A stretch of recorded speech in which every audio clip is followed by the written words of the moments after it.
গণতন্ত্রের শত্রু শেখ হাসিনাকে ভারতে বসিয়ে রেখে জাতীয় নির্বাচন পেছালে দেশের সংকট আরও বাড়বে বলে মনে করেন বিএনপি মহাসচিব মির্জা ফখরুল ইসলাম আলমগীর। আওয়ামী লীগকে নিষিদ্ধ করার বিষয়ে দেশের জনগণ সিদ্ধান্ত নেবে জানিয়ে তিনি বলেন, ঐক্যমত্য কমিশনের সংলাপেও এই বিষয়ে সুরাহা হতে পারে। প্রধান উপদেষ্টা চীন সফরের বেশ কিছু অর্জন রয়েছে জানিয়ে মির্জা ফখরুল বলেন, বিএনপি ক্ষমতায় গেলে সবার সাথে বন্ধুত্বপূর্ণ সম্পর্কের ওপর জোর দেবে। রিপোর্ট মইনুল হাসানের। ঈদের আগে চেয়ারপারসনের গুলশান কার্যালয়ে সাংবাদিকদের মুখোমুখি হয়ে সমসাময়িক নানা ইস্যুতে বিএনপির অবস্থান তুলে ধরেন দলের মহাসচিব মির্জা ফখরুল ইসলাম আলমগীর।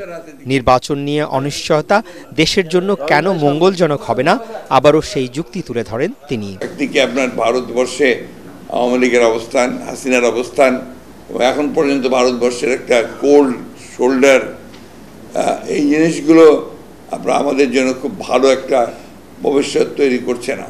আমার যে গণতন্ত্রের শত্রু তাকে ভারতবর্ষে বসিয়ে রেখে আমি আপনার নির্বাচনটাকে পেছাবো, এটা আরও বেশি সংকট তৈরি করবো। সুনির্দিষ্ট রোডম্যাপ দিলেই কিন্তু আপনার রাজনৈতিক সংকটগুলো যেগুলো আছে সেগুলো তো অনেকাংশে কমে যাবে। রাজনৈতিক দলগুলো আপনার নির্বাচনের দিকে ঝুঁকে যাবে। রাজনৈতিক দল হিসেবে আওয়ামী লীগকে নিষিদ্ধ করা কিংবা আগামী জাতীয় নির্বাচনে গণহত্যার দায়ে অভিযুক্ত দলটির অংশগ্রহণের সুযোগ আছে কিনা এ প্রশ্নে কৌশলী উত্তর বিএনপি মহাসচিবের। ওয়ালটন আবারও মিলিয়নিয়ার অফারে ওয়ালটন ফ্রিজ কিনে আপনিও হয়ে যেতে পারেন মিলিয়নিয়ার। আমাদের রাজনীতির মধ্যে নিশ্চয়ই আপনার কৌশল থাকবে, আমাদের রাজনীতির মধ্যে আমাদের কথার মধ্যে ডিপ্লোমেসি থাকবে। আওয়ামী লীগ রাজনীতি করবে কি করবে না এর সিদ্ধান্তটা নেবে জনগণ। যারা এই গণহত্যার সঙ্গে জড়িত তাদেরকে অবিলম্বে আরও দ্রুত তার সঙ্গে তাদের আপনার বিচার হওয়া উচিত এবং তাদের শাস্তি হওয়া উচিত। সেগুলো তখনই চূড়ান্ত বলা যাবে যখন আপনার একটা চূড়ান্তভাবে যে সংস্কারের প্রক্রিয়াগুলো প্রস্তাবগুলো আসছে সেগুলো একটা আপনার শেপ নেবে, তখন সেটা বলা যাবে। প্রধান উপদেষ্টার চীন সফরে অর্থনৈতিক অর্জনের পাশাপাশি রাজনৈতিক তাৎপর্য রয়েছে জানিয়ে মির্জা ফখরুল বলেন, ভারত, চীন কিংবা পশ্চিমা বিশ্বের সাথে ভারসাম্যপূর্ণ সুসম্পর্ক চায় বিএনপি।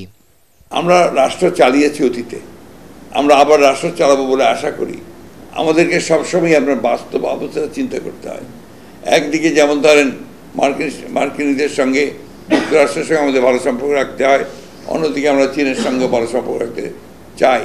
বাংলাদেশের জিওপলিটিক্যাল যে অবস্থান, রাজনৈতিক যে অবস্থান, অর্থনৈতিক যে অবস্থান, সব মিলিয়ে এটা ডিমান্ড করে যে Bangladesh should be friends to all. BNP মহাসচিব জানান, এপ্রিলের মাঝামাঝি সময়ে চিকিৎসা শেষে লন্ডন থেকে দেশে ফিরতে পারেন দলের চেয়ারপারসন বেগম খালেদা জিয়া। সকলকে মইনুল হাসান, এটিএন বাংলা, ঢাকা।